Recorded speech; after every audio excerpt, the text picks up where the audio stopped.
Hello guys, मैं हूं Kaushik and सबको स्वागत है इस नए व्लॉग में।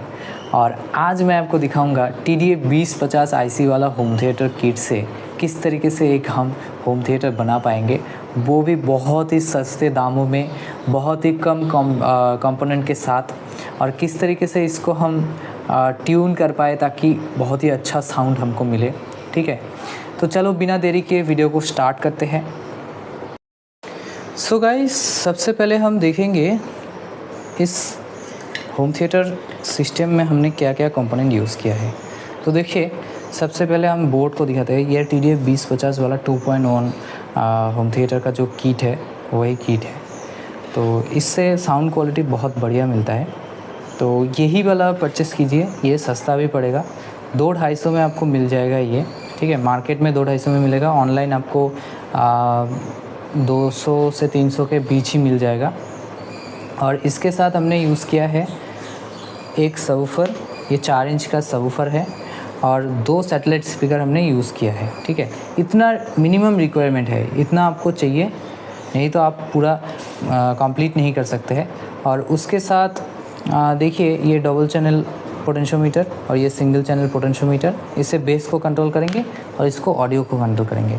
और ऑडियो इनपुट के लिए हमने ले लिया है ब्लूटूथ मॉड्यूल। ये ब्लूटूथ मॉड्यूल काफ़ी चीप है, इसका प्राइस लगभग 70 से 80 रुपये है। और पावर के लिए हमने ले लिया है ट्रांसफार्मर। ये ट्रांसफार्मर आपको 200 से 300 में मिल जाएगा। ये 3 एम्पियर 12012 का ट्रांसफार्मर है, तो ऐसा ही आपको ट्रांसफार्मर लेना है, तो इससे ही आपका काम हो जाएगा। ठीक है, तो पहले मैं आपको कनेक्शन की थोड़ा सा जानकारी दे दूं। कनेक्शन तो हर किसी को पता ही है। तो देखो, यहाँ पे टर्मिनल लगा रखा है, इस टर्मिनल से भी आप कनेक्शन कर सकते हैं। फ़िलहाल मेरे पास टर्मिनल नहीं है, इसीलिए मैंने बोर्ड में ही सोल्डरिंग कर दिया है। तो यहाँ पे आप 12012 का ट्रांसफार्मर लगाएंगे। ये वाला जो टर्मिनल दिया रखा है, यहाँ पे आप वॉल्यूम कंट्रोल को लगा देंगे। ठीक है, ट्रैवल इसमें टर्मिनल तो दे रखा है, लेकिन ट्रैवल काम नहीं करता है, तो ट्रैवल को आप छोड़ दीजिएगा। यहाँ पे इनपुट, ऑडियो इनपुट का जो टर्मिनल है ये है, तो यहाँ पे आप बस आप ऑडियो इनपुट करा सकते हैं। डायरेक्टली आप ऑडियो इनपुट करा सकते हैं, लेकिन डायरेक्टली नहीं करके आप एक पोटेंशियोमीटर दे देंगे तो आप कंट्रोल भी कर सकोगे। ठीक है, और यह से आप 5 वोल्ट निकाल के अपना ब्लूटूथ मॉड्यूल पे लगाओगे ताकि ब्लूटूथ मॉड्यूल चल पाए, क्योंकि ब्लूटूथ मॉड्यूल के लिए 5 वोल्ट ही चाहिए। और 5 वोल्ट के लिए अगर आप दूसरा सर्किट यूज़ करोगे तब भी चलेगा, लेकिन दूसरा सर्किट यूज़ करने से हमारा कॉस्ट थोड़ा ज़्यादा बढ़ जाता है। तो हर किसी का कॉस्ट मिला के मेरे को कितना पड़ा है, मैं आपको थोड़ा कैलकुलेट करके बता देता हूँ।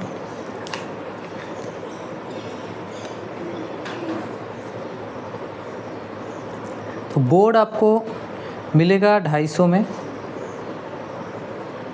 ट्रांसफार्मर भी आपको 250 में मिल जाएगा, सबवूफर 150 का है, और ये छोटा सैटेलाइट स्पीकर आपका मिला के हो रहा है 50-100 का।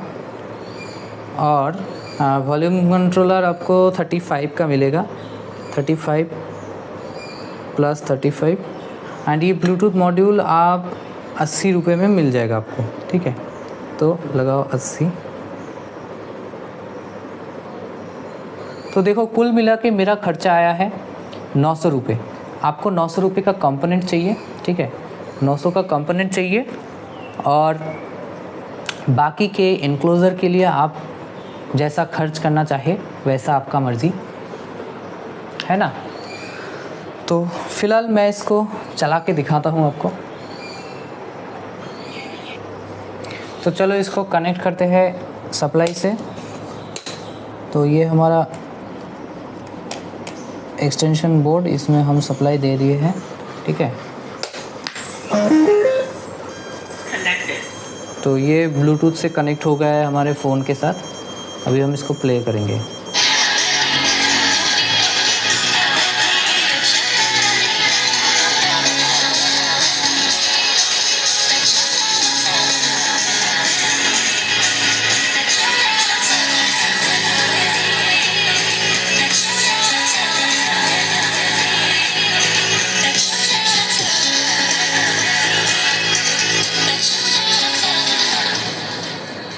तो इसको फुल वॉल्यूम कर देते हैं। इसका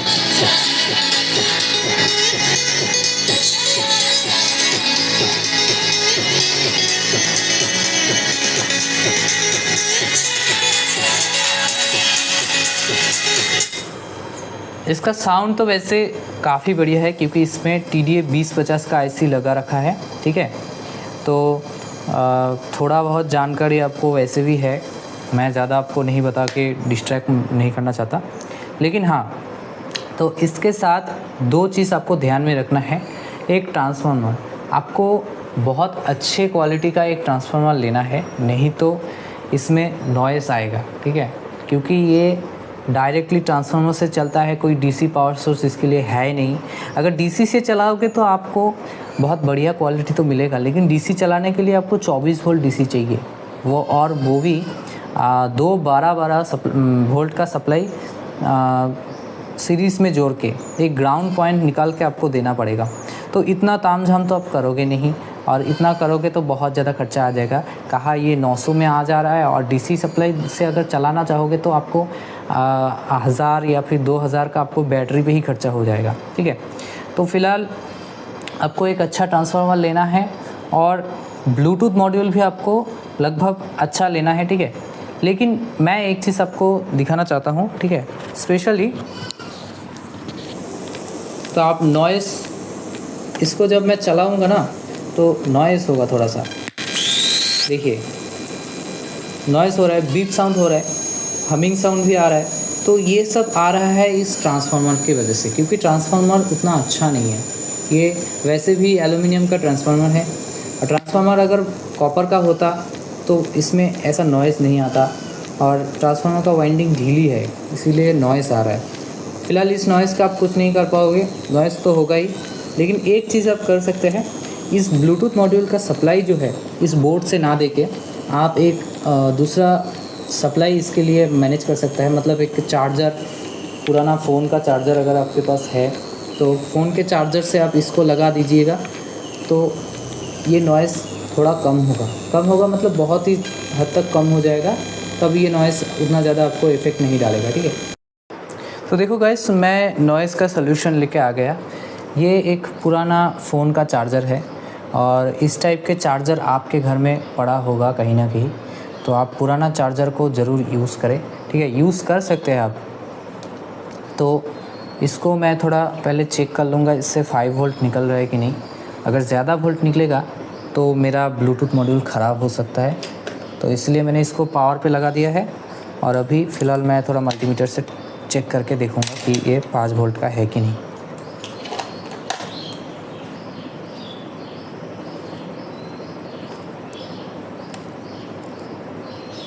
तो ये मेरा 5 वोल्ट ही निकाल रहा है, ठीक है। तो इससे मैं अपना ब्लूटूथ मॉड्यूल को मैं कनेक्ट करूँगा, और कनेक्ट करके देखूँगा कि नॉइज़ आ रहा है कि नहीं। तो अभी मैं ब्लूटूथ मॉड्यूल का कनेक्शन को निकाल देता हूँ कि इसका कनेक्शन मुझे कोई ज़रूरत नहीं है। लेकिन ध्यान रखें आपस में ये भी टच ना होना चाहिए।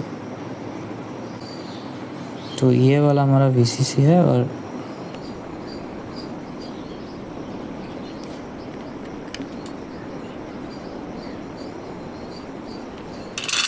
ध्यान रखें ये आपस में शॉर्ट ना होना चाहिए, नहीं तो ख़राब हो जाएगा ब्लूटूथ मॉड्यूल।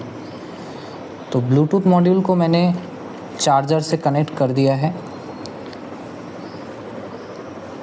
तो अभी इसको पावर देते हैं और देख के देखते हैं कि काम कर रहा है कि नहीं। तो अभी हम अपना सप्लाई में पहले ट्रांसफार्मर को कनेक्ट करेंगे। अब ब्लूटूथ मॉड्यूल को कनेक्ट करते हैं। कनेक्ट कर दिया है,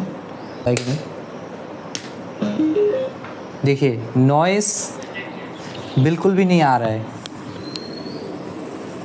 देख सकते हैं कोई नॉइस नहीं है। मैं इसको अगर फुल कर दूं, वॉल्यूम को फुल कर दिया, स्पीकर के बहुत पास लेके जा रहा हूं मैं माइक को, फिर भी कोई नॉइस नहीं है। देखिए कोई नॉइस नहीं है। अभी इसको म्यूज़िक चला के देखते हैं कोई नॉइस आता है कि नहीं।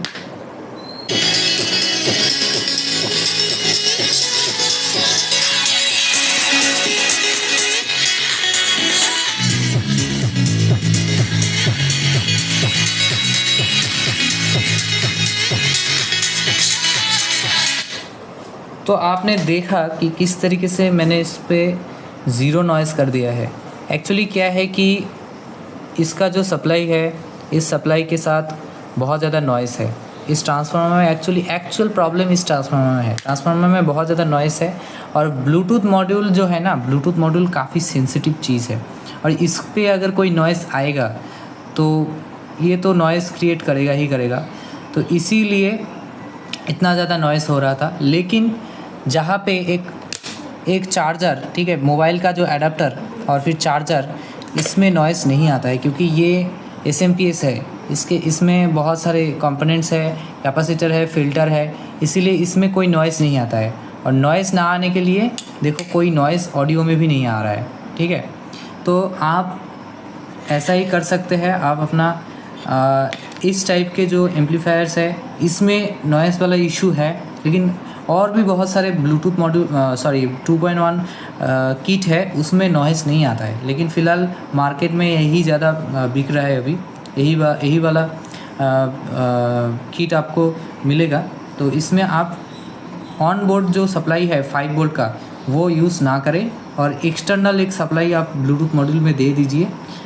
इससे नॉइज़ नहीं होगा और क्वालिटी भी बढ़िया होगा।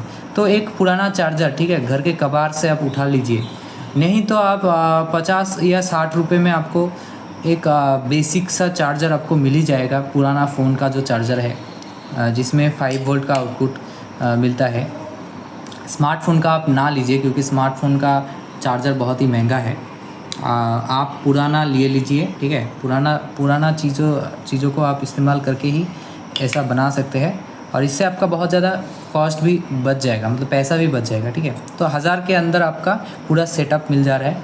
फ़िलहाल आज की वीडियो में इतना ही।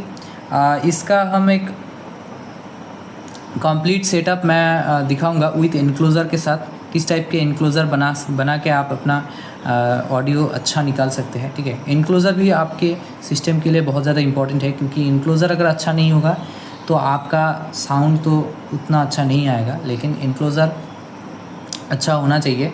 बहुत टाइप के इनक्लोज़र्स है। बेसिकली सैटेलाइट स्पीकर के लिए कोई इनक्लोज़र ज़्यादा अच्छा होने का ज़रूरत नहीं है क्योंकि ये हाई फ्रिक्वेंसी का है और हाई फ्रिक्वेंसी आपको बेसिक इनक्लोज़र से ही आपको मिल ही जाएगा। लेकिन लो फ्रिक्वेंसी और सबवूफर के लिए, बेस के लिए आपको अच्छा इनक्लोज़र बनाना है क्योंकि इनक्लोज़र ही इंपॉर्टेंट है इसके लिए। तो इसके रिगार्डिंग मैं एक वीडियो लाऊंगा, ठीक है। फ़िलहाल आज की वीडियो में इतना ही। वीडियो अगर अच्छा लगा है तो लाइक करो, वीडियो को शेयर करो उन दोस्तों के साथ जो होम थिएटर का प्रोजेक्ट कर रहा है, होम थिएटर बनाने की कोशिश कर रहा है, ठीक है। और इस तरीके से हमिंग प्रॉब्लम के साथ उलझ रहे हैं तो हमिंग मैंने ज़ीरो कर दिया है, हमिंग का समस्या से दूर कर दिया है, ठीक है। और चैनल पे नए हो तो गाइस प्लीज़ सब्सक्राइब कर दो क्योंकि आपके सब्सक्रिप्शन ही हमारा मोटिवेशन है। फ़िलहाल मैं मिलता हूँ अगले वीडियो में। तब तक के लिए गुड बाय।